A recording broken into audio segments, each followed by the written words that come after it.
Hola, ¿qué tal todas? Bienvenidas. Yo soy Marta y creo que algunas ya me habéis visto por aquí. He estado llevando algunas sesiones del curso y hoy acabamos el tercer bloque de regulación, mercado y empresas con esta sesión que está más encarada a hablar sobre qué procesos existen, qué herramientas existen hoy en día, tanto a nivel autonómico. Un poco vamos a hablar de la esfera nacional, o sea, de las esferas nacionales europeas, pero sobre todo a nivel internacional para regular el impacto de las empresas. Y para eso voy a empezar pues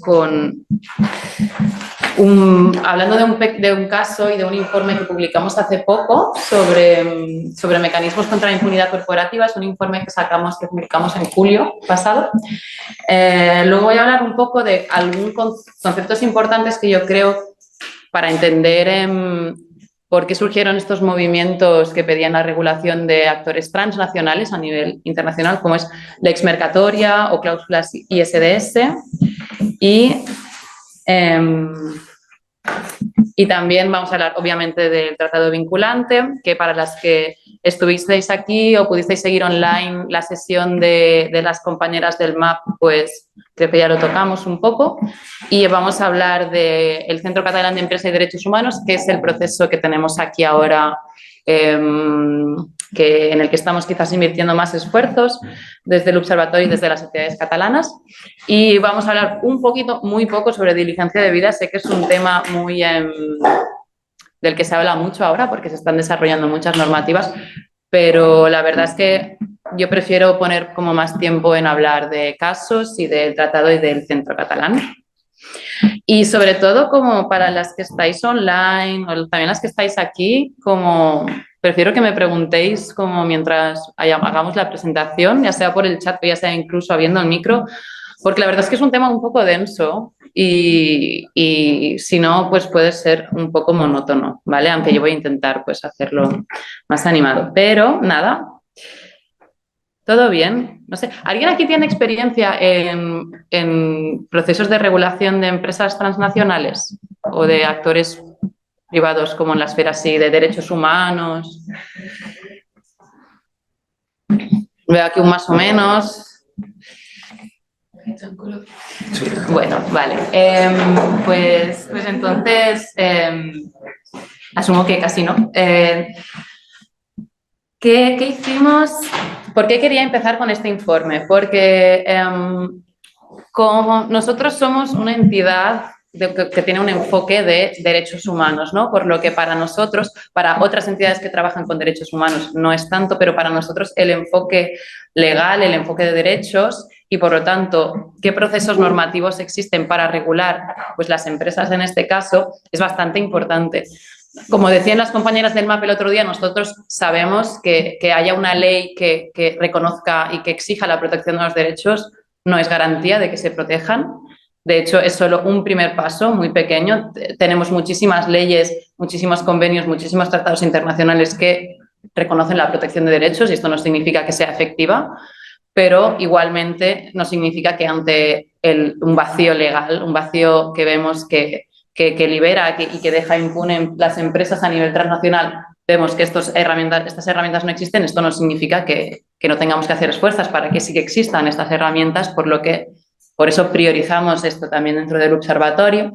Por lo que en este informe lo que hicimos fue analizar qué mecanismos legales, ¿no? Pues qué tipo de recursos se habían interpuesto en determinados casos para frenar amenazas extractivas, qué leyes había habido, qué reconocimientos de derechos de la naturaleza había habido, en tres casos diferentes, pero también analizábamos el contexto sociopolítico de los tres casos que analizamos en este informe.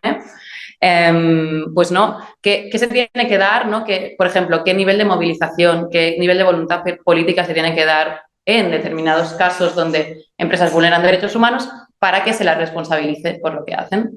Por eso es como tiene diferentes vertientes y también incluso, o sea, analizamos dos casos ya conocidos, del que voy a hablar es el más paradigmático de todos, que es el de Chevron en Ecuador, pero también el tercero es un caso que es más es más desconocido, es más pequeño y hicimos un trabajo de campo entrevistando a las personas potencialmente afectadas por esta amenaza extractiva. Si os interesa, el informe está en nuestra web y cuando os pasen la presentación también está el hiperlink en el título. Vale. Entonces, a ver, el caso de Chevron en Ecuador es un caso bastante famoso, yo creo, de impunidad corporativa a nivel internacional. Es un caso que dentro de la jurisdicción de Ecuador, ¿alguien lo conoce, el caso? Sí, tú lo conoces, ¿no? ¿Alguien online? Os veo si decís que sí, ¿eh? No, tampoco lo conocéis. Vale, pues fue un caso muy famoso porque desde los años 60 hasta finales de los años 90, la empresa norteamericana Texaco, que luego fue absorbida, fue fusionada con Chevron, pero hoy la conocemos como Chevron, que es de explotación y refinería de petróleo, operó durante décadas en Ecuador y sabiendo y teniendo opciones, ¿no?, de cómo descartar toda la basura que se generaba a través de la extracción y la refinería de petróleo, teniendo otras técnicas, lo que ellos eligieron conscientemente fue ir cogiendo todos estos desechos y irlos soterrando en la selva durante décadas. Eso se lo llaman los pozos de petróleo, los pozos de desechos. ¿Qué pasa? Que se descubrió como después de todas esas décadas que había habido esta contaminación que había completamente contaminado, destrozado el hábitat natural, también había afectado muy gravemente la salud de las personas y además fue un caso muy gráfico, es decir, podían ir, ¿sabes?, como diferentes científicos, ¿sabes?, y es que el desastre ecológico, el desastre humano era tan aberrante, ¿sabes?, que no había manera de que la empresa lo escondiese, ¿sabes? Las fotos son muy evidentes, por lo que fue como uno de los casos más emblemáticos que ha habido, de los casos más emblemáticos de persecución de una empresa por delitos ambientales y delitos de derechos, o sea, contra la salud y contra la soberanía alimentaria también de las personas. Bueno, estas son como las áreas donde quedaron más afectadas de Ecuador, eran del interior y también se afectaron áreas delimitadas, protegidas de comunidades indígenas, de 6 nacionalidades. Aquí, bueno, tenéis el mapa, todo esto obviamente está dentro de la investigación. ¿Y por qué es tan importante este caso, ¿no? ¿Por qué dentro de todos los casos que hablamos de impunidad de empresas transnacionales, este es el más común? Es porque hubo un proceso dentro de la jurisdicción ecuatoriana que llegó al Tribunal Constitucional y que condenó a la empresa a pagar miles de millones de dólares en compensación, de indemnización a las víctimas. Por lo que esto fue una victoria porque la empresa intentó por muchos medios evitar esa condena, intentó a través de instancias arbitrales, que os voy a hablar luego qué es, si no lo conocéis, yendo a otras jurisdicciones, la americana, para evitar que se juzgase, se trajo el caso a Ecuador y la empresa pensó que era una cosa buena, pensaban que si el caso se juzgaba en Ecuador y no en cortes americanas les iba a ir mejor, pero después de muchos años de proceso se consiguió una sentencia condenatoria de la empresa y eso, tenía que pagar miles de millones de indemnizaciones a las víctimas. ¿Qué hizo la empresa? O sea, ¿qué creéis que hizo la empresa ante una sentencia que los condenaba a pagar miles de millones a las víctimas? La empresa vació todos los activos que tenía Ecuador, cerró las filiales y se fue. Y eso es una práctica muy habitual, que después incluso de que pasen una década de proceso judicial, o sea, con todos los recursos que cuesta, no solo económicos, sino a nivel de movilización, a nivel de energías, llevar un caso al tribunal, que llega al Tribunal Constitucional y que te condena una empresa, la empresa marcha y se va. Total, que no hay manera de ejecutar esa sentencia. Pero es que además consiguió acogerse a través de cláusulas ISDS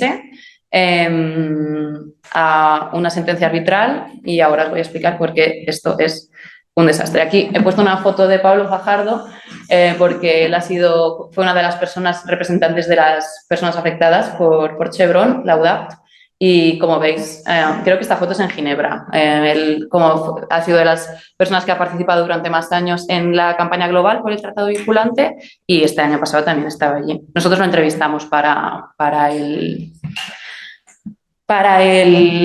informe. Entonces, aquí hay un concepto que es un poco the elephant in the room, el elefante en el cuarto, que es la lex mercatoria. Y eso es un concepto que se usa, que han usado y que han acuñado bastante las compañeras de OMAL en el País Vasco para definir que es el conjunto de leyes y el conjunto de convenios y de sistemas legales que a nivel internacional protegen los intereses de las empresas. O sea, aquí tengo la definición como, ¿no? Es el conjunto de contratos de comercio e inversiones, ¿no? Los que protegen los derechos de las empresas transnacionales. Sí, lo que significa la práctica que las empresas han construido sus mecanismos para que sus intereses puedan valerse en la esfera internacional. Y la parte que más hemos estudiado y que hemos conocido más son estas cláusulas ISDS, Investor State Dispute Settlement System, que significa, ¿no?, las cláusulas de resolución de conflictos entre inversor y Estado. Vale, voy a hacer muchas preguntas, pero ¿alguien ha hablado de esto alguna vez? ¿Ha escuchado hablar de esto alguna vez? ISDS. ¿Sí? Veo algún sí tímido. Vale. El ISDS, no sé si seguisteis, tengo que mirar el tiempo. Bueno, no sé si seguisteis como la campaña que hicieron las compañeras de ecologistas el año pasado para el Tratado de la Carta de la Energía. ¿Alguien lo siguió? No. Bueno, pues iba de lo mismo. Existen los tratados de comercio e inversión, ¿no? Son tratados que teóricamente existen y que se hacen entre dos estados, ¿vale? O también pueden ser multilaterales y que se supone que existen para incentivar la inversión extranjera, o sea, la inversión entre estos dos países, el flujo, el comercio entre estos dos países. Y pues todo muy bien, ¿no? Globalización, comercio, desarrollo, fantástico.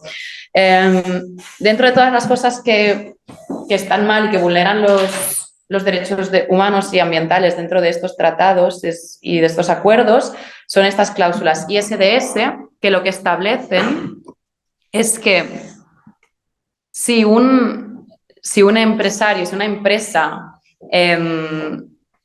se le obstruyen, se impide que lleve a cabo, se le frustran inversiones, básicamente, si se le frustran inversiones a una empresa en un país, ¿no? Como una empresa, pongámoslo, española, operando en Colombia. Si a esta empresa se le frustran unas inversiones, un beneficio que esperaba, puede denunciar al Estado ante una corte arbitral. Unas cortes arbitrales ¿qué es una corte arbitral, ¿no? Nosotros tenemos como los jueces y juezas, tenemos los tribunales públicos, que son los que resuelven los conflictos cuando hay desacuerdo en la ley. Los tribunales arbitrales son como esto, pero privados. Es como si yo y Ernest tuviéramos un conflicto, ¿sabes? Y dijéramos, mira, formamos aquí un contrato que dice que si no nos ponemos de acuerdo, vamos a ir a un tribunal arbitral que van a ser Berta, Mengano y Fulano, ¿sabes? Y ellos tres van a decidir cómo se resuelve esto, por lo que es la resolución de conflictos a través de medios privados. Lo que pasa es que esos medios privados existen a esfera internacional. Los más conocidos son el CIADI, que es el organismo de resolución de conflictos entre estados e inversores del Banco Mundial, y la sede está en Washington, creo, o en Nueva York. Y el otro bastante común creo que es la UNCITRAL, y también en La Haya. Sí, en La Haya también se acude bastante. Esta es una foto que yo saqué de la sede de Ecologistas en Acción, que aquí representa pues cómo de malas son las cláusulas ISDS. Es bastante friki, pero es que han hecho bastante trabajo sobre eso. Y entonces, lo que se ha acusado a las cláusulas ISDS es que esos procedimientos arbitrales son muy poco transparentes porque los árbitres, los jueces en este caso, no tienen por qué justificar tanto como en un proceso público por qué toman esta decisión. También son procesos muy, muy poco transparentes. El acceso a documentación es muy complicado, hay mucho secretismo. Como al final los árbitros como se eligen entre las partes, pero no tienen, pero hay una ausencia de imparcialidad y de independencia. Muchas veces de los mismos árbitros muchas veces tienen vínculos con diferentes corporaciones o han estado han formado parte de gobiernos, muchas veces del norte global. En fin, y tienen un coste muy grande, entonces los estados se ven como forzados a invertir muchos recursos para poder defenderse en estos laudos arbitrales. Aquí los bufetes más conocidos por defender España ante laudos arbitrales son bufetes grandes como Cuatro Casas, González Pereira, no sé, y eso al final es una disputa que se resuelve entre el Estado y el inversor. Aquí las víctimas, las personas afectadas, no tienen un espacio para defenderse. Cuando Chevron llevó a Ecuador, creo que fue La Haya, con una denuncia arbitral, las víctimas no podían ir, no tenían ningún lugar para expresar su versión. Era realmente un conflicto entre Chevron y cómo el Estado había frustrado su expectativa. Bueno, aquí era más concreto, no era específicamente para frustrar expectativas, pero sí que se valieron de una cláusula tipo ISDS.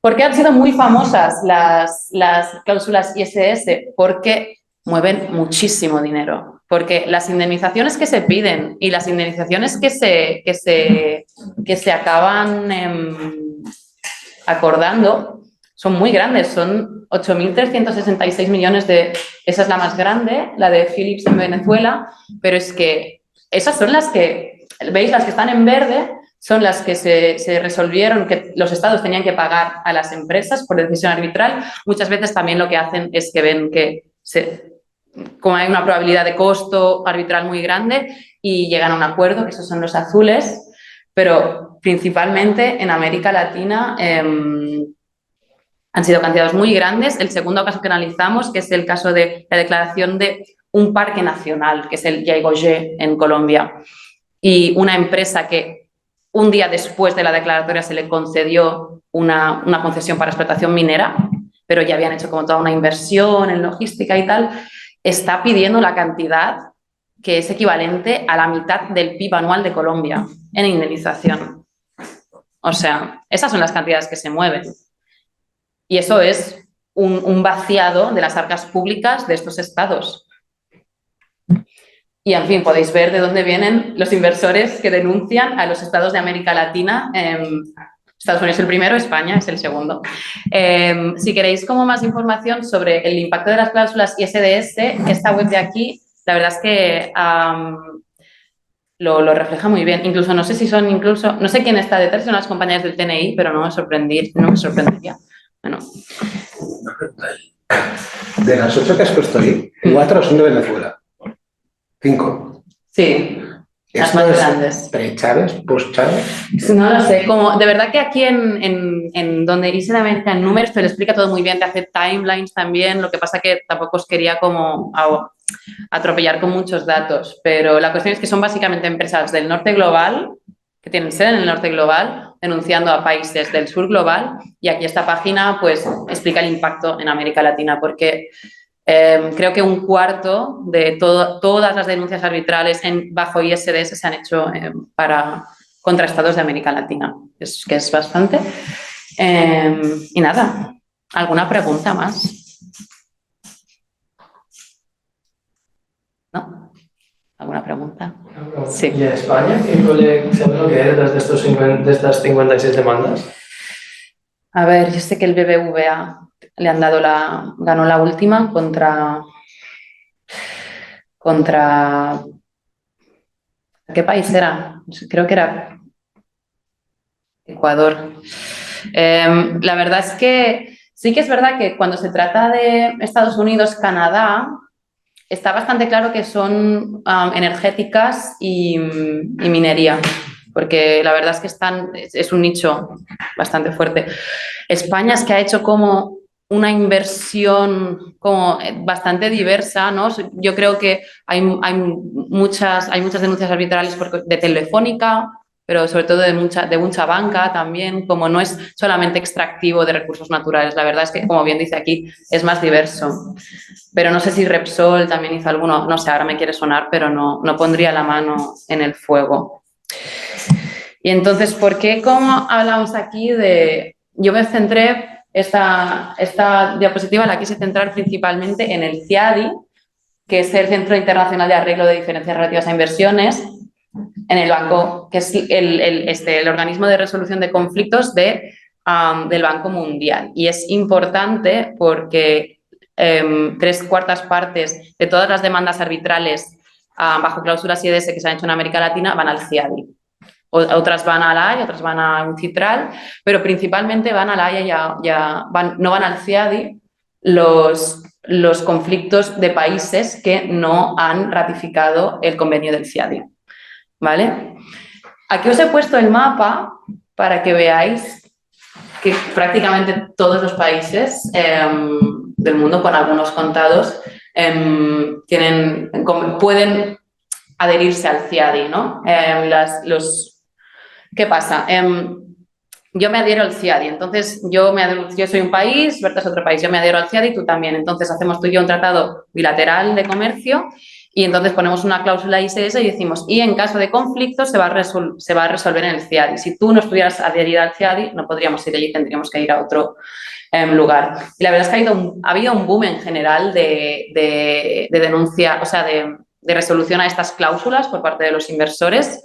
Vimos que en 2014 solo había 500 casos en el CIADI y en 2021 se habían más que doblado, equivaliendo a casi un caso por semana en América Latina solo.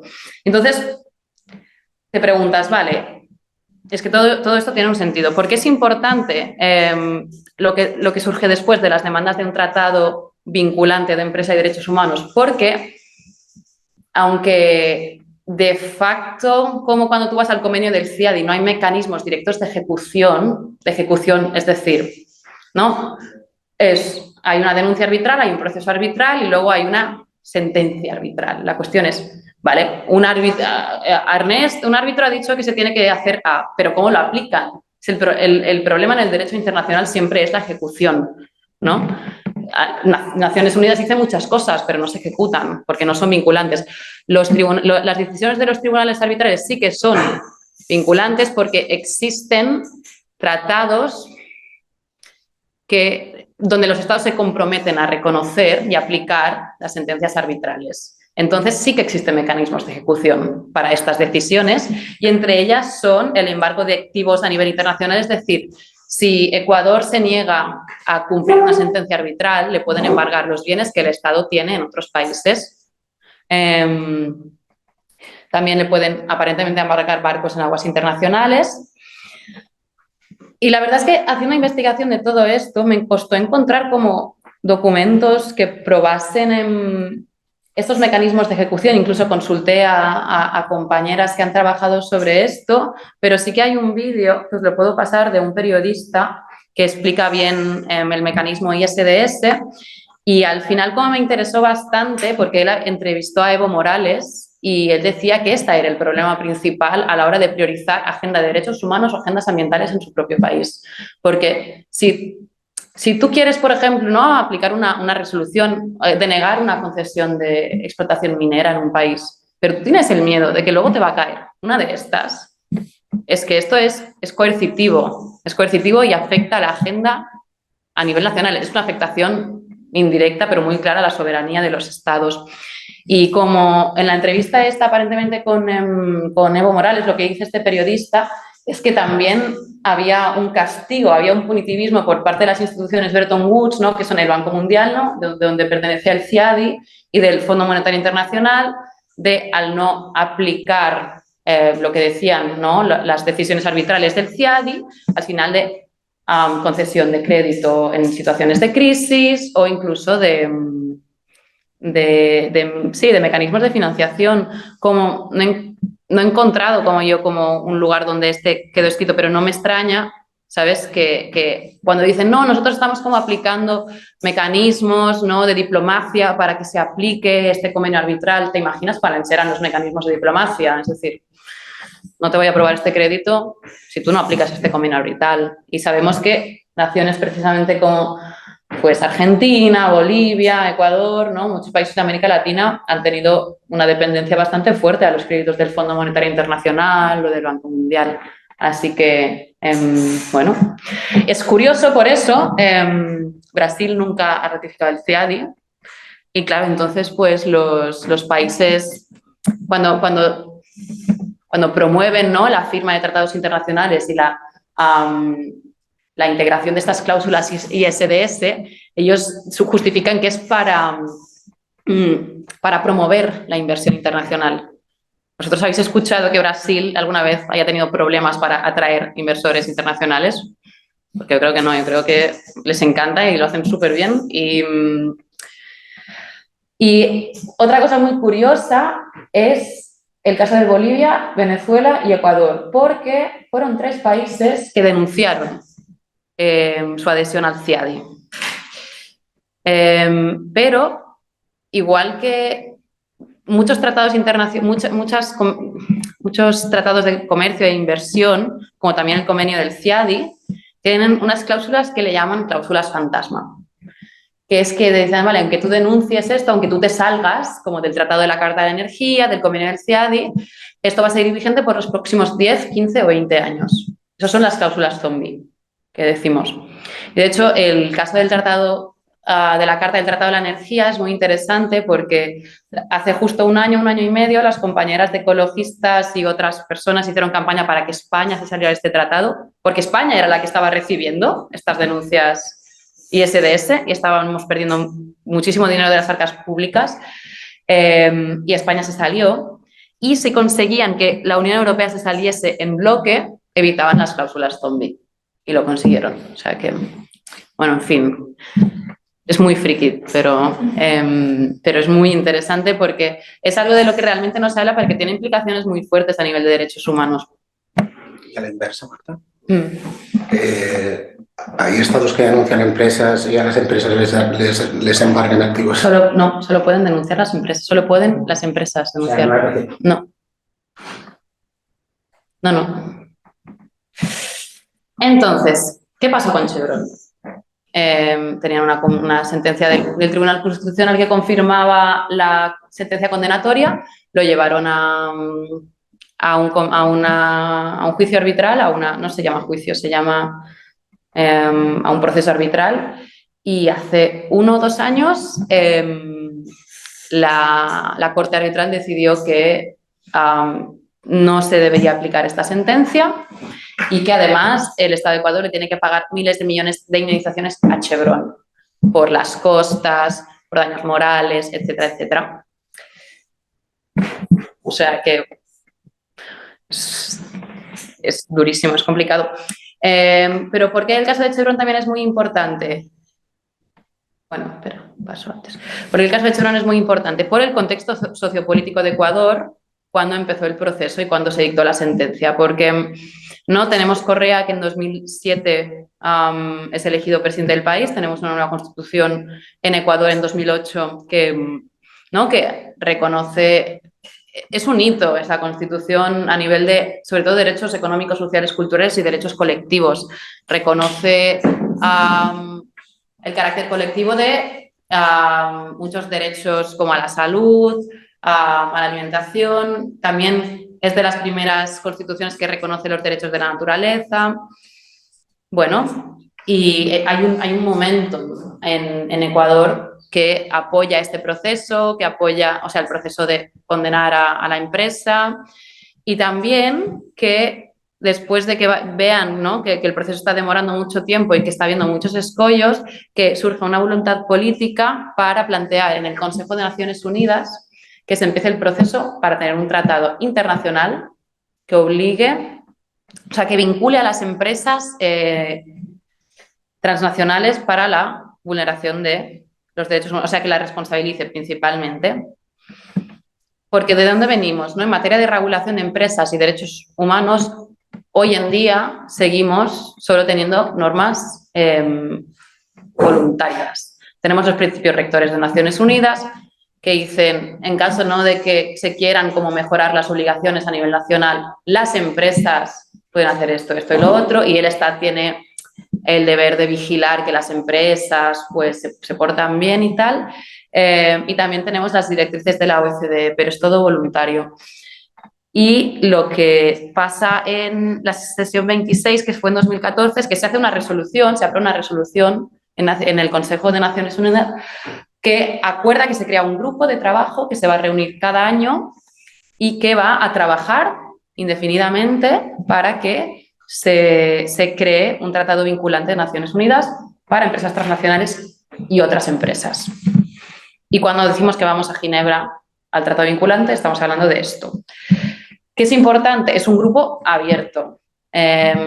Aparte de que es no sine die, es como, bueno, nos vamos a reunir tantas veces como sea necesario para llegar a un texto que tenga consenso. Esto del consenso es importante también.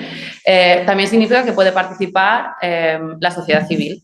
Y la sociedad civil, pues, somos las ONGs, somos las comunidades afectadas, también son las empresas. Las empresas también participan, las empresas también están sentadas aquí. Pero en su día fue una resolución muy revolucionaria y muy controvertida. Fue liderada por Ecuador, que en este momento estaba políticamente priorizando muchísimo lo que era la regulación de empresas transnacionales, porque al final también estaba viendo su propia soberanía diezmada. Pero también tenía el apoyo, el coliderazgo de Sudáfrica, y como podemos ver, los países que apoyaron son prácticamente todos del sur global, ¿no? Argelia, Benín, Burkina Faso, China. ¿Y quién se opuso? Estados Unidos, Reino Unido, Alemania, Francia, Austria, Japón, Italia. Bueno, sorprendidas os lucían, ¿no? Pues y hoy en día que es algo se plasma hoy en el mismo proceso. Porque es muy importante que sea un grupo abierto a la participación de la sociedad civil, porque el proceso ha tenido siempre... El tratado es importante, claro, tener un tratado, pero también es el proceso del tratado. Al final es que cada año vamos a Ginebra, vamos a las Naciones Unidas, nos encontramos todas las personas que trabajamos con impunidad corporativa, tenemos una agenda, es el único momento del año que se encuentran allí todas las entidades, y aparte de que el tratado es importante, también forma parte del proceso de estar allí, de estar presentes. Es de los procesos más participativos, es donde van más entidades, más comunidades afectadas. Es bastante impresionante, como yo creo que este octubre pasado éramos 100 personas de sociedad civil, o sea, de ONGs, de la campaña global de Alianza por el Tratado, éramos 100 personas en una sala que parece muy grande en las fotos, pero tampoco es tan grande. Y pues haces acciones, te manifiestas al salir, te levantas cuando no estás de acuerdo, pero sobre todo presionas a los estados y haces advocacy, incidencia, para que te escuchen y para que hagan proposiciones que sean de acuerdo a lo que tú piensas que es más proteccionista de derechos. Y la verdad es que ha funcionado muy bien, y hoy en día el tratado sigue vivo y sigue funcionando en gran parte por la participación de la sociedad civil. Si no, eso es algo que especialmente en los últimos años hubiesen ido rápido, hubiesen quitado las cosas importantes del texto, y hoy en día ya tendríamos un texto, pero sería muy diferente, por lo que la participación es muy importante, se hace mucha presión, particularmente en esto. Y aquí, pues, podéis ver, ¿no?, en las fotos esto, pues, la campaña global, las compañeras del MAP que vinieron otro día. Este año no sé si la tenían, pero han llevado bastantes años la secretaría de la campaña global. Llevo participando mucho tiempo. También hay otros grupos que también participamos en el proceso. Nosotros este año participamos como Red Desk, pero también como Feministas por el Tratado Vinculante, que abogamos por la inclusión de perspectiva feminista dentro del tratado. Y todas estas, como grupos de sociedad civil, nos encontramos en lo que es la Alianza por el Tratado, que es como más la segunda foto, que es cuando antes que empiecen las negociaciones nos reunimos para acordar cuál es nuestra agenda. Y la verdad es que son reuniones muy intensas, pero funcionan bien y son muy necesarias. ¿Todo bien hasta ahora? Sí. Jo tenia una dubte. O sigui, tu havies dit que las empresas los estados no pueden denunciar a empresas, pero ¿cómo consiguió Ecuador una sentencia favorable. No, esto era en el nivel nacional. Esto era como si el Tribunal Constitucional de España dice que sí, que en primera instancia tenía razón, que tienes que indemnizar. Luego, la empresa denunció bajo una cláusula de SDS a Ecuador y fueron a La Haya. Y La Haya dijo que esa sentencia no se tiene que aplicar. Esto pasó hace un par de años, y mira que es que yo creo que empezó fue 20 años después de que hubiese empezado el proceso. Estas cosas tardan mucho tiempo, son muchos recursos. ¿Quién tiene los recursos, sabes, para mantener todo esto? Vale, entonces aquí ya más entrando en lo que son las sesiones. Yo tuve que refrescar muchísimo lo que es proceso de Naciones Unidas, porque, ¿qué pasa? En el Consejo de Derechos Humanos se hacen las sesiones en octubre y allí pues una semana se hace la sesión del grupo abierto del tratado vinculante. Esto siempre pasa alrededor de octubre y luego hay las sesiones intersesionales, entonces, que son en junio. Y pues allí fueron, no, en octubre, en 2015 fue la primera sesión y allí se había trabajado, las entidades, las juristas habían trabajado en lo que eran propuestas iniciales y la más importante, o la más grande, era que se crease un tribunal internacional especial en materia de derechos humanos y empresas transnacionales. Como existen, ¿no?, tribunales penales para crímenes de lesa humanidad por genocidio, pues queríamos también que se creara un tribunal internacional.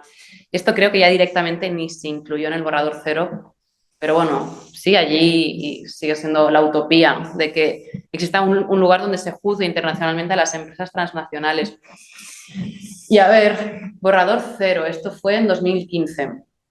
He puesto como algunos ejemplos, es que no sabía tampoco si queríais intentar mucho en el contenido del tratado vinculante y por qué es tan importante, pero hay dos cosas como, las tres cosas que yo consideré como más básicas es, ¿no?, que decía al principio que esta convención se aplicará a las violaciones de derechos humanos, todos los derechos humanos, aquí no son todos, no especifica de qué convención, de qué carta, de qué no sé qué, en el contexto de cualquier actividad empresarial de carácter transnacional, o sea, solo de empresas transnacionales. Aquí no entran las pymes, aquí no entran empresas públicas, entran las de carácter transnacional.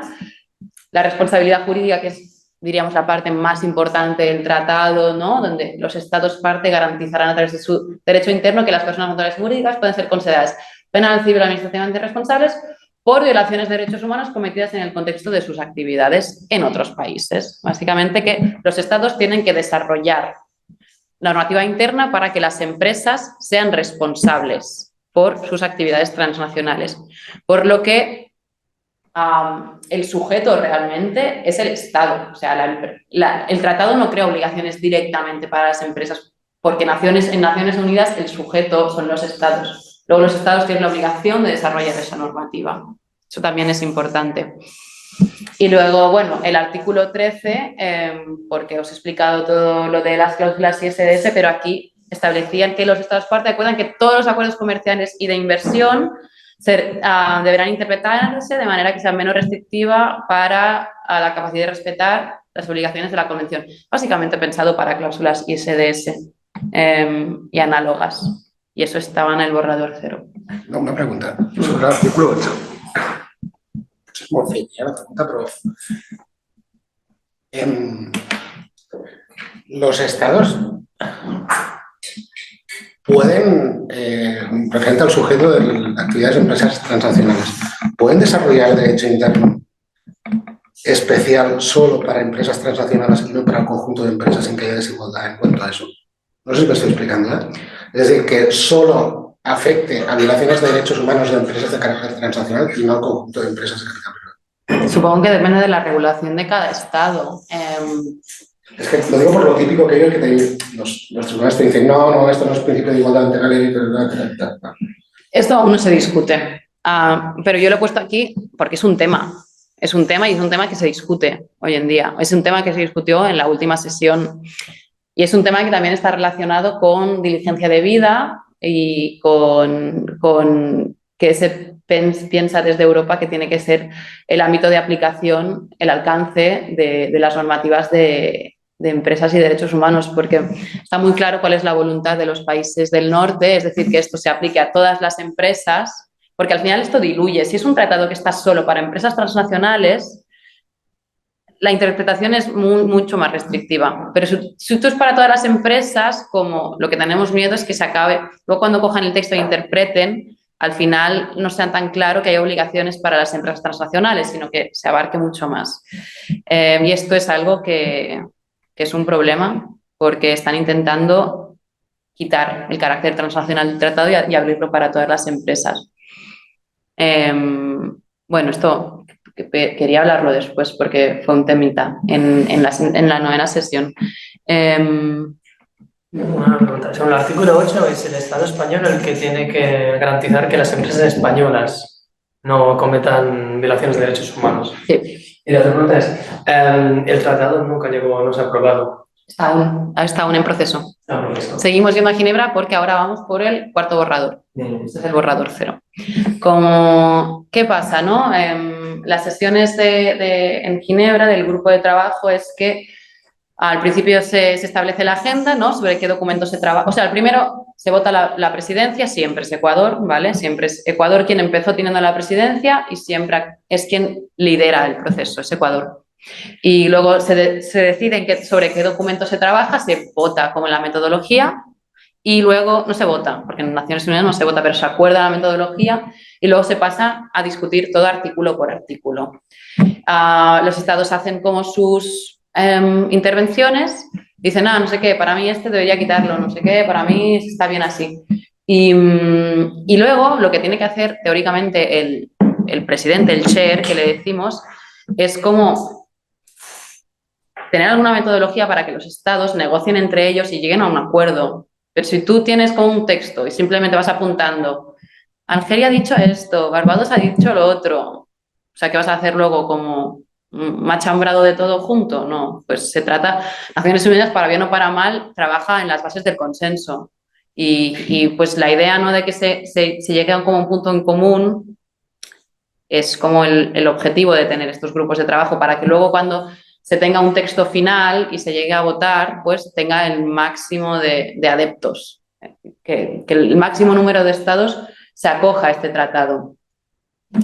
Pero bueno, la verdad es que entre lo que pasó en el primero borrador, como teníamos el borrador 0 y durante 3 o 4 años se trabajó sobre este borrador 0, ¿no? Los estados iban haciendo intervenciones y tal, y luego se llegó como al primer borrador en 2019. Y luego, a través de los siguientes años, pues se fueron como actualizando. Y la verdad es que yo no conozco exactamente qué se perdió o cuáles fueron como las reacciones después de cada borrador, pero sí que hay un consenso dentro de la sociedad civil, pero también dentro de los estados del sur global, que hubo un cambio dentro de la voluntad de la presidencia, del chair de Ecuador, que hizo que progresivamente cada vez se tuvieran menos en cuenta las aportaciones de la sociedad civil y de los países del sur, y que esto ha acabado comportando que no haya una metodología clara para saber qué sugestiones están introduciendo dentro del texto y no tenemos borrador 2 y borrador 3, muchas propuestas aquí. ¿Cómo pasamos? ¿Cómo sabemos qué se está eligiendo y con qué criterios? Esto no es claro, esto no es transparente, no hay una metodología para que los estados discutan. Y esto es muy peligroso porque entonces él puede decir, no, yo consideré que no, esta cláusula de aquí tenía más consenso entre los estados, que casualmente son las que proponen Estados Unidos y no sé qué. Eso es lo que ha pasado en los últimos años. O sea, es la posición, el análisis que hemos hecho desde la sociedad civil, que desde que ha habido como un viraje político en Ecuador, ¿no?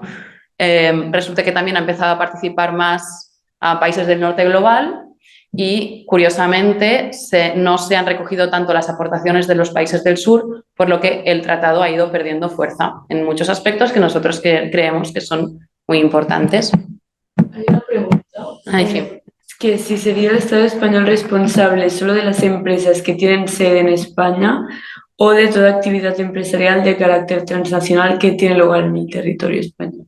No, de las empresas, no. Es de las empresas que tienen sede. Pero- Yo tengo otra pregunta, como en el caso que hubiese un tribunal, ¿quién denunciaría a quién? O sea, ¿es individuos, estados? No entiendo, o sea, no, la propuesta no me la he leído, pero entiendo que siendo una propuesta no Ya. ideal, comunidades afectadas, sociedad civil, incluso de oficio. O sea, lo ideal es que pudiese ser de oficio también, ¿no? Que el Estado, que tuviese como una pseudo fiscalía el mismo tribunal y pudiera decidir, ¿no? E inicia casos. Eso es muy difícil. Claro. ¿Y hasta qué punto? Sí, todo va vinculado a la sede fiscal o la sede social de la empresa. ¿Hasta qué punto los estados, sabes, si se excusan en el hecho de, no, es que si me trasladan la empresa a Luxemburgo, yo no podría hacer nada? O sea, esto de trasladar la sede social de las empresas está al orden del día para todo. Si queréis podemos como luego abrir el texto y ver exactamente qué dice el texto de esto. También ha habido modificaciones. Yo creo que tal y como está el texto hoy, es con las empresas que tengan sede. Es diferente por eso al caso del centro catalán. Eso es algo que hemos cambiado en nuestra propuesta y si queréis podemos, o sea, os lo voy a explicar. Luego porque precisamente pues notábamos esto, que no queríamos centrarnos solamente en las empresas que tengan sede en Cataluña, sino en las que tienen actividad comercial aquí. Sí, pero sí, podemos mirar cuál es el estado del texto. Sí, claro, siempre puede pasar, pero... Como había, no sé, no es la última que se dio en Luxemburgo, pero es una de estas grandes. Ferrovial, sí. No, Ferrovial se fue a Holanda. Sí. Bueno. Sí. Sí, eso pasa. Y de hecho, bueno, en fin. Eso es lo que pasó sobre todo en la última sesión. Como en la octava no se llegó como a pasar por todos los artículos, entonces se acabó como parte del proceso en las intersesionales y el cuarto borrador salió en julio y no se explicaba, o sea, la metodología para introducir unas cosas no era nada clara, entonces, y se habían perdido muchísimas cosas con el cuarto borrador, el último, y cuando llegamos el lunes, un trámite que, bueno, aquí ya pasó. Bueno, es una buena sesión aquí. Estoy enseñando las fotos que yo hice con mi móvil porque, en fin, son producción propia. Vale, pues ¿qué pasó? Ese trámite al principio que tarda 5 minutos, que es establecer sobre qué documento se trabaja, tardamos 5 horas porque normalmente no, el chair pues ha dado como su texto y pues no hay una discusión, no hay confrontación en la metodología y pues allí como ya hubo una demanda como colectiva, sobre todo del grupo africano de países, pero también de otros países del sur global, que pidieron que no se trabajase sobre el cuarto, sino que se trabajase sobre el texto con el control de cambios, para que pudiésemos ver qué había cambiado y qué se había perdido respecto a la versión anterior. Y eso no funcionó, pero conseguimos tener los dos textos proyectados, de manera que se fueron haciendo adiciones sobre el nuevo, pero al mismo tiempo podíamos ver qué se había perdido. Y esto parece una tontería, pero en Naciones Unidas esto es mucho, como cuestionar la metodología y que cambie y que haya como 2 documentos. Es mucho en general, ¿no? Por la formalidad de todo, pero también mucho para el proceso, porque llevamos ya unos años que no nos parecía que el comportamiento del chair fuese transparente y aquí como hubo una confrontación y hubo un cambio. Esto tuvo resultados también al final de la sesión. ¿Qué dice él? ¿Qué dice el chair? Ecuador, ¿no? Dicen que, claro, no, es que tenemos que adoptar un texto que tenga un consenso de todos los estados, por lo que nosotros estamos construyendo, estamos avanzando hacia un texto que tenga todos los estados más de acuerdo. Vale, ¿no? Entonces, ¿qué pasó? Sí. Hubo esto de los 2 documentos, se empezó la discusión artículo por artículo, que esto es hasta el jueves, ¿no? De lunes a jueves hay la discusión por artículos y luego el viernes lo que se hace es como los estados sí que tienen un espacio para negociar y luego se acuerda qué va a pasar durante el año que viene. Y entonces, o sea, ¿qué había pasado? Que muchas cosas pasan también en las intersesionales, que es en junio. Lo que pasa que muchos estados no tienen recursos para ir, para asistir, no está abierto como a la sociedad civil y precisamente la queja anterior era que no habían incorporado las voces, sobre todo del grupo africano, porque no habían podido organizar sus propias sesiones intersesionales. Entonces, lo que pensaron es pedir más recursos para que se puedan organizar sesiones donde participen activamente todos los países, también para que se traduzcan el texto a otros idiomas que no sea el inglés, porque los documentos de trabajo solo son en inglés. No hay francés, no hay español, y esto es bastante excluyente. ¿Y qué pasó? Ahí el SER dijo, vale, pues ¿por qué no cogemos como la resolución esta tan controvertida de 2014, pero que fue muy significativa? ¿Por qué no hacemos otra y así podemos como pedir como más recursos y también cuestionar y ver qué hacemos con este tema del ámbito de aplicación de empresas? Claro, ahí vimos un peligro muy grande, que era que con esta excusa de conseguir más recursos, que se hiciese una nueva resolución que ampliase más allá de las empresas transnacionales. O sea, es como la excusa perfecta para vaciar de contenido la resolución inicial. Total, que bueno, y también obviamente muchos países del sur global pues analizaron lo mismo y al final se consiguió que no se tocase la resolución, que se acordasen más recursos y que el SER se comprometiese a establecer una metodología más clara, ser más transparente sobre qué integra lo que no. Por lo que llevamos unos años de ánimos más bajos con el proceso, pero la valoración de esta 9ª sesión fue positiva. Y nada, y el año que viene va a ser la sesión número 10 y va a ser importante porque, como no sé si sabéis, que se está desarrollando a nivel de Unión Europea la Directiva en Diligencia de Vida. Entonces, los estados de la Unión Europea no están participando en este proceso, no intervienen. Estados Unidos tampoco lo hacía, empezó a hacerlo hace 2 o 3 años, ¿vale? Pero ¿qué va a pasar? Cuando haya un mandato más claro sobre cuál es la posición de la Unión Europea en materia de regulación internacional de empresa y derechos humanos, pues van a empezar a participar más y ya vemos, pues, qué va a pasar. Además, es el 10º aniversario y tal. Bueno, pues la siguiente sesión va a ser también interesante. Y eso me lleva... Bueno, perdón, ¿hay más preguntas sobre...? ¿No? Sí. ¿Aquí pueden vetar los 5 países? No.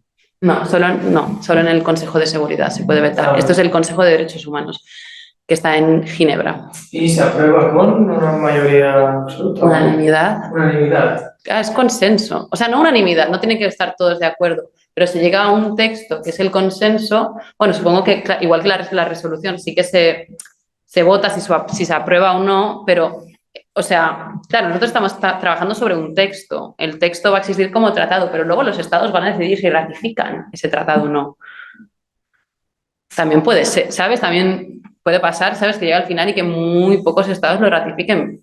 Pero esto ya pasa con muchos tratados internacionales. Entonces, bueno, seguimos. Y esto nos lleva como también a otras iniciativas que ha habido de regulación de empresa y derechos humanos. Y lo que aquí nos parece que es bastante, bueno, que le hemos puesto muchas energías y que también está muy relacionado con la resolución de 2014 es el Centro Catalán. Porque ¿qué pasa, no? Cuando se empieza el proceso de Naciones Unidas, no solo es el proceso del tratado, se despierta como esa conciencia de que necesitamos avanzar en normativas vinculantes de empresa y derechos humanos. Y de hecho, lo que está pasando hoy con la diligencia de vida es una consecuencia de esto. O sea, si no hubiese proceso para el tratado, no estaríamos hablando de diligencia de vida ni tampoco estaríamos hablando del Centro Catalán. Que el Centro Catalán, ¿qué pasó? Salió esta declaración de Naciones Unidas en 2014 y luego, pues, ¿no? Las entidades sociales de aquí teníamos un poco una base para empezar a reclamar que desde el Parlamento catalán se fuese más responsable, se hicieran políticas para avanzar en la responsabilidad de las empresas a nivel vinculante. Entonces se hizo como un trabajo de pedir declaraciones del Parlamento, ¿no? Son declaraciones de intenciones, tampoco son vinculantes, pero el Parlamento dice, nosotros apoyamos que las políticas de cooperación al desarrollo pues avancen en prevenir vulneraciones de derechos humanos por parte de empresas. Bueno, pues durante mucho tiempo se hizo incidencia en el Parlamento para esto y conseguimos hasta 3 veces apoyo y declaraciones del Parlamento, y al mismo tiempo se empezó a preparar un texto legal, una propuesta de ley para la creación de un centro catalán, que, bueno, las funciones voy a hablarlas después. Se intenta entrar con esta ley no como un proceso popular, ahora no me viene el término, no como una ILP, pero presentando el texto y consiguiendo que sea como, a pesar de que haya sido redactado por parte de las entidades, conseguir que grupos parlamentarios lo presenten como si fuese propio, ¿vale? Y eso es lo que ha pasado con esto. Es un proceso popular, pero los medios no han sido como populares, pero funciona igual. Y se consiguió que tuviese un apoyo de la CUP, dels Comuns, d'Esquerra, del PSC y de Junts. O sea, la entrada de la ley para creación del centro catalán tiene una mayoría muy amplia dentro del Parlamento catalán. Se entró una vez, pero como no avanzó el proceso y además hubo elecciones, se disolvió el Parlamento, tuvimos que empezar de nuevo. Y en febrero de 2022 se acepta a trámite la propuesta de ley. El año pasado estuvimos con comparecencias.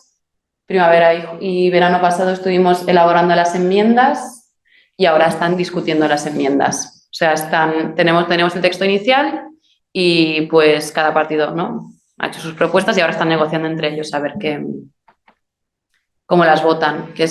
Esperamos que la ley esté aprobada antes de las próximas elecciones catalanas, que antes de la primavera no deben ser, ¿no? Entonces esperamos que esta vez sí que vamos a tener un centro.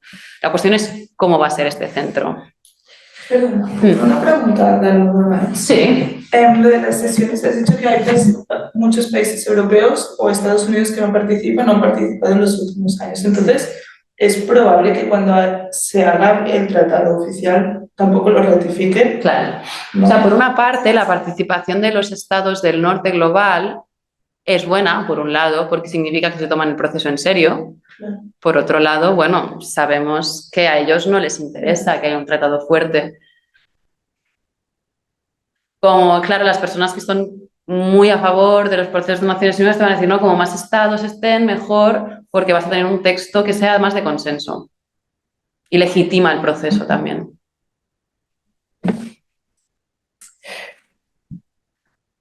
Entonces, ¿por qué es importante? Vale, el tema del centro. Bueno, sí, muy bien. El tema del centro, todo viene de porque, como no hablábamos sobre cómo las empresas catalanas y españolas vulneran derechos humanos, ambientales, fuera, y cuando al principio hablábamos, ¿no?, con las administraciones o con las empresas, decían, no, son casos como muy pequeños, son casos muy puntuales, esto no pasa, las empresas catalanas lo hacemos todo bien, ¿sabes? Y pues al principio hicimos esta página web alerta de AC donde ponemos sobre el mapa las vulneraciones de empresas del Estado español y hacemos un análisis y tal, también podéis entrar aquí y también adheriros para el manifiesto de apoyo de creación al centro. Y vale, pero ¿qué pasa? Por mucho que nosotros como entidades tengamos como un registro de qué vulneraciones ha habido, no es lo mismo que lo digan las entidades y las ONGs, que es muy importante que hagamos este trabajo de denuncia, pero no es lo mismo que haya un informe público de una autoridad independiente que certifique que hay indicios de vulneración de empresa y derechos humanos, no solo por el riesgo reputacional que esto tiene para las empresas, sino también por las posibilidades que tú puedes tener luego de aplicar sanciones o de vincular a prohibiciones de contratación pública. Bueno, es que me estoy avanzando, pero sí, entonces la idea es que el Centro Catalán sea un organismo público independiente que tenga personalidad jurídica propia y que sea autónomo, que esté adscrito al Departamento de Acción Exterior y que evalúe y estudie el control de las empresas catalanas. Aquí está equivocado, es de las empresas que actúan en Cataluña en su actividad de terceros países. Por lo tanto, para que vele por el cumplimiento del derecho internacional de derechos humanos por parte de las empresas que operan en Cataluña. Aquí está bien. Y tienen actividad en otros países. Entonces, ¿cuáles son las funciones principales? La función principal del centro, no, tiene muchas funciones, perdón, no una es principal. Una que a nosotros nos parece que es muy importante es recibir denuncias por parte de la sociedad civil, por parte de comunidades afectadas, sobre vulneraciones de derechos humanos por parte de empresas que operan en Cataluña, pero que también puede actuar de oficio. O sea, que el centro mismo, ¿no?, se dé cuenta de si hay algún caso que no se está presentando una denuncia, que ellos empiecen por sí solos. Entonces, que se inicie a partir de aquí un proceso donde se pida información a las empresas y a las comunidades afectadas y luego se lleve a un informe final que determine si hay indicios de vulneraciones o no. ¿Vale? En este proceso, al pedir esta información a ambas partes, si la empresa no da información o da información insuficiente, que en ese caso se puedan aplicar sanciones. O sea, estamos hablando de sanciones vinculadas a vulneraciones de derechos humanos, pero son administrativas y solo relativas a no dar información. Esto es por las capacidades competenciales que tenemos como comunidad autónoma. Hemos llegado hasta aquí, pero quieras o no, es mucho más grande que todo lo que tenemos. Es aplicar una sanción a una empresa, es el riesgo. Las sanciones, sobre todo para las empresas que salen aquí, son muy pequeñas. O sea, son, no sé qué, 40.000 euros como mucho. Pero es el riesgo reputacional al final, es lo que más les duele. Y pues esto, que tenga capacidad de aplicar sanciones administrativas por no cooperar. Y también una cosa que nos parece importante es que si en este informe sale que hay indicios de vulneración, que luego otras administraciones públicas pueden introducir esto como cláusulas de prohibición en la contratación pública, ¿no? Porque muchas de estas empresas denunciadas, muchas participan muy activamente dentro de la contratación y es el bolsillo donde toca. Y bueno, nada, hemos hecho diversas acciones. Esto fue en julio de 2022 cuando estaba parada la tramitación en el Parlamento y ahí y se activó y realmente ahora vemos que es probable que consigamos tener el centro antes de que se acabe la legislatura. Y nada, bueno, ¿en qué estamos ahora? Es lo que os he explicado ya. Negociando enmiendas. Bueno, proceso aquí legislativo. Bueno, como para acabar súper rápido, es que es como muy complicado hacer una presentación de empresas y derechos humanos, regulación y no hablar de diligencia de vida.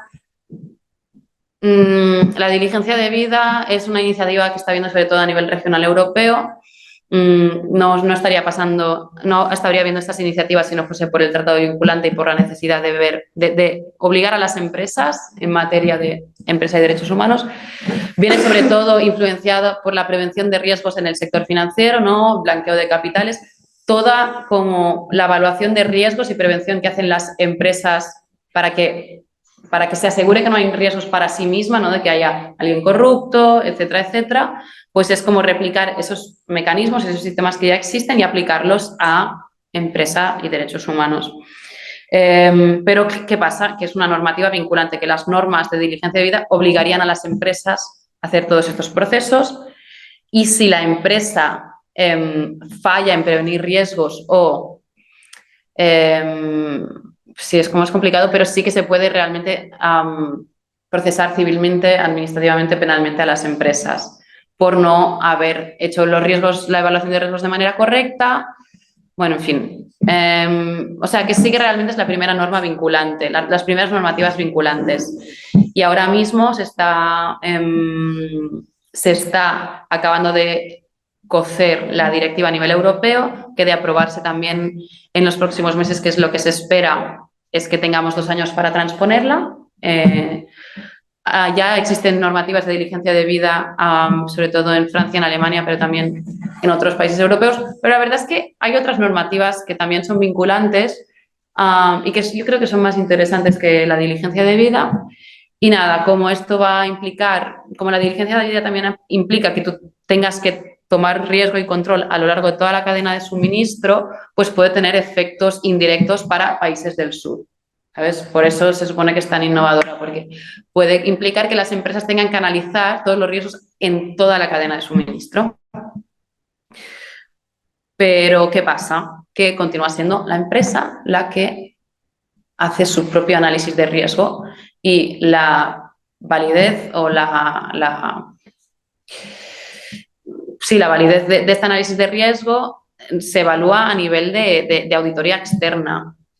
Como mucho lo que se establece es que haya un centro público. Esto fue lo que pasó cuando hubo un anteproyecto de ley de diligencia de vida en España, que no ha salido, pero yo creo que se va a retomar probablemente en los próximos años.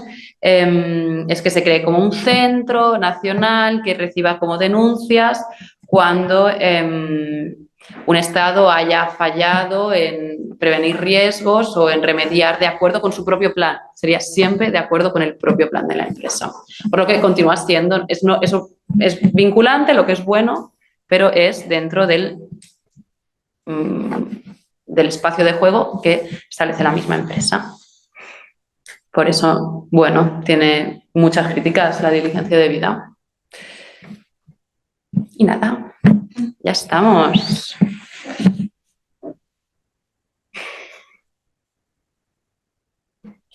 ¿Preguntas, dudas?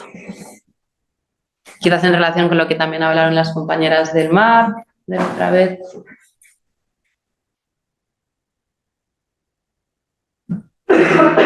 Una pregunta. Es que no sé cómo se llama en castellano, los Implementary Impact Assessment. Sí. ¿No? Por ejemplo, esto es algo que son los estados nacionales, desde el ámbito nacional, quien se obliga a las empresas que lo hagan. Yo no sé cómo funciona.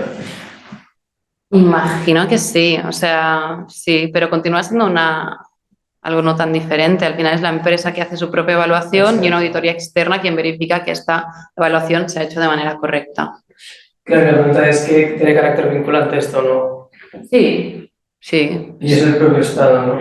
Sí, pero no es ambiental y no tiene en cuenta las operaciones de la empresa fuera del Estado, me parece. Bueno, no controlo, Sí, yo creo que sí, esto es dentro del Estado. Sí. Y aquí la diferencia sería que es desde la sede social, desde el Estado donde está la sede social, el que se le obliga a hacer un análisis de toda la cadena de valor. Claro, no es solo como de las filiales que tenga fuera, pero también a lo largo de su cadena de suministro, ¿no? Por lo tanto, de los proveedores.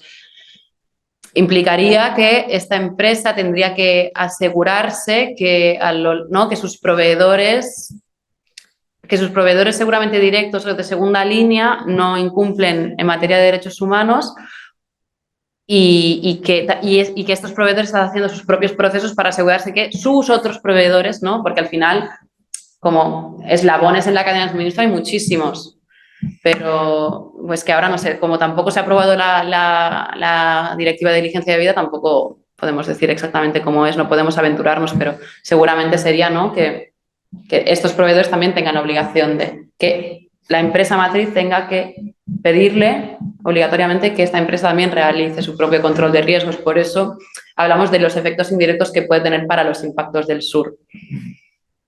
Para los países del sur, perdón. ¿Qué relación hay entre la diligencia de vida y la cosa de vida? ¿O no hay ninguna? Esta cosa que has dicho de vida. La debida diligencia de vida es lo mismo. ¿Qué? Es lo mismo. Sí, perdón. Debida diligencia de vida. Sí. Es lo mismo, ¿no? Sí. Vale. Sí, perdón, quizás altero el orden del producto, no, el factor. El orden de los factores no altera el producto, algo así. Pensé que era diligencia de vida antes. No. Perdona, vale. Due diligence en inglés. Vale, perdón. Sí. O sea, va a haber muchos retos. Creo que las empresas están realmente... ¿Qué pasa? Se va a aplicar para muy pocas empresas, como está establecido que haya un límite de facturación de número de trabajadores muy alto. No sé, creo que se aplicaría para es que no sería más del 1% de las empresas. Es muy limitado. Sí que es verdad que son empresas muy grandes.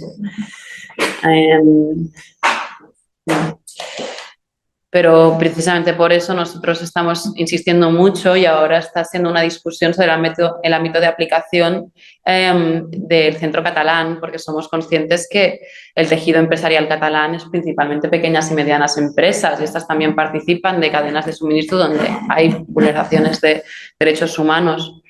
Por lo que nosotros insistimos en que tienen que ser todas las empresas y que tienen que ser no solo las que tengan sede aquí, sino que también tengan actividad económica. Vamos a ver cómo se materializa todo esto. La subcontratación y todo el outsourcing, porque claro, si todas las empresas, o sea, el capital siempre va como 3 pasos por delante, ¿no? Es decir, si me buscas por ahí, pues fragmento todo mi capital en 5 sociedades distintas, pero aparte, tengo subcontratas de la subcontrata, de la subcontrata, de la subcontrata, de la subcontrata, y a lo mejor hasta 5 cadenas de subcontratación. Y el control de eso. ¿Cómo llegas hasta la última subcontrata, ¿no? Porque esto ya va a pasar aquí, por ejemplo, en el sector de las telecomunicaciones es algo escandaloso. Es decir, como Telefónica podría ser, incluso con la fibra óptica, ¿no? Tú podrías estar contratando a Telefónica, pero tenía 5 cadenas de subcontratación hasta el operador que te llevaba a ti la fibra óptica a casa. Hasta 5. Y de fórmulas distintas. Entonces, claro, Telefónica decía, eso sí lo cobra, y luego me explicas. No, era una subcontrata de cobra, no. Pero después eran los autónomos de la subcontrata de cobra. Claro, a ver, aquí como no es tan relevante el tema de las subcontratas, porque al final se trata de vulneraciones de derechos humanos que se producen fuera de Cataluña, como el tema de las subcontratas, ¿no? Se trata de, al final aquí lo hacen para dilucidar como el vínculo aquí en Cataluña, ¿no? Sí, en China es lo mismo, ¿no?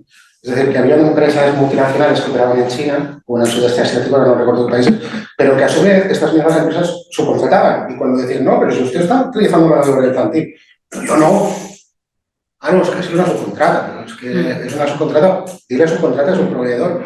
Digamos que externalizas parte de la cadena de producción y se convierte, o sea, tu producción se convierte en un proveedor. Claro. Entonces, ¿cómo controlas esos niveles? ¿Cómo está pensado intentar controlar ese tipo de cosas? Prohibiendo la subcontratación sería una, pero ese es otro tema. Pero ¿cómo controlar el capital con ese tipo de maniobras? Porque son lo mismo que fragmentar las sociedades, ¿no? Que hacen holdings, sociedades y tal. Sí, como al final la diligencia debida ha sido justamente criticada, pero de las pocas cosas positivas es que sí que lo hace, que es que articula jurídicamente lo que es una cadena de valor, lo que es, ¿no?, una cadena de suministro, por lo que se puede argumentar también que, vale, las leyes de diligencia debida no son lo ideal, pero se está estableciendo la base jurídica para que más adelante se pueda construir una mejor relación de responsabilidad y de obligaciones a lo largo de la cadena de suministro, ¿sabes? Como jurídicamente, en teoría, también sirve para esto, para crear conceptos jurídicos nuevos que no existen antes. Hay un proceso eso. El centro catalán es voluntad propia que esté adscrito a un departamento concreto de la Generalitat, como el caso de Acción Exterior, sí.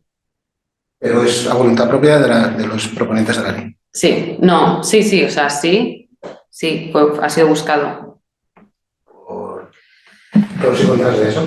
Bueno, porque al final estamos hablando de derechos humanos en el exterior, del cual... Bueno, vamos a quitar, ¿no?, la parte de preguntas. Bueno, no, es que todo esto al final no son cosas solamente mías, son procesos de incidencia, son cosas internas, pero se intentó por parte de los partidos que dependiese de derechos sociales o de feminismos, pero es que ya sabemos con lo que pasa con el presupuesto de estos departamentos, que son súper escuetos, y llegamos a la conclusión que para la viabilidad del centro a la larga era que dependiese de exteriores por una cuestión de presupuesto. De hecho, creo que ya hay previsto dentro de los presupuestos una partida para poner en marcha el funcionamiento del centro. Sí, no, lo digo porque tienen las sociedades público-privada de acción de promoción de las exportaciones de la economía, que son llama mucho la atención porque el lobby más presente ahí es el lobby cárnico, que es conocido por su cumplimiento con los derechos humanos y ambientales y precisamente cofinanciado por el propio Parlamento. O sea, ¿qué está pasando? No junta la vida. Claro, ¿qué está pasando con el centro, con Acció? Acció es la agencia catalana de promoción de internacionalización de las empresas. También, de hecho, una de las funciones del centro, ¿qué pasa? Que a nivel público se dan ayudas para la internacionalización de estas empresas. También sería que si una empresa tiene indicios de vulneración, no se le den ayudas a la internacionalización. Es lo que está propuesto. También, ¿qué pasa? Que a nivel de diligencia de vida implica prevención, pero también implica cómo hacer muchas acciones formativas a las empresas para que sepan hacer estos planes de evaluación de riesgos. Y lo que está pasando, lo que estamos viendo tanto en el tratado como en el centro catalán, es que al final sí que es una onda regulativa, lo que es la diligencia de vida, que ha entrado en estos dos textos que eran previos a la expresión de la diligencia de vida. Hay ahora todo un artículo sobre prevención dentro del tratado que es solo diligencia de vida, pero en el centro lo que nos está pasando es que estas enmiendas que se están proponiendo quieren ampliar muchísimo lo que son las funciones del centro. Y así como a priori dirías, bueno, mientras no nos quiten las funciones de denuncia y las funciones de sanción está todo bien, pero al final el centro va a ser una cosa pequeña. Y si aparte de cómo recibir denuncias y evaluarlas, tiene que hacer formación a 400 empresas, que en realidad es una cosa que podría hacer Acció súper bien, o sea, ¿sabes? Pues esto como al final de facto vacía el centro. Lo que nos está pasando ahora principalmente es el tema del ámbito de aplicación, esto del tamaño de las empresas. Al final hay partidos que están abogando para que se haga como en diligencia de vida y se reduzca y sean solo las empresas grandes. Y por otro lado, el tema de la gobernanza, de cómo será la dirección del centro. Y esto es crucial porque al final, si se admiten, o sea, si se bloquea como el análisis de casos, va a depender de dirección. O sea que es lo que estamos. O sea, yo ya no estoy porque ya no estoy participando tan activamente, pero las compañeras están pues trabajando en esto. Y eso, por favor, todo lo cortamos. Sí. Y nada, mira, pues, ¿hay alguna pregunta de las que estáis en online?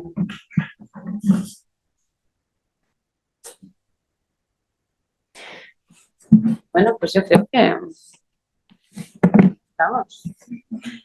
Pues la próxima sesión es el martes, ¿no? Y es con Jorge Richman y es abierta, o sea que si queréis invitar a amigues pueden venir. Y nada, y os esperamos también aquí pues para hablar del libro de Richman de Libertades en tiempos de restricciones ecológicas. Vale. Y nos vemos el martes. Entonces,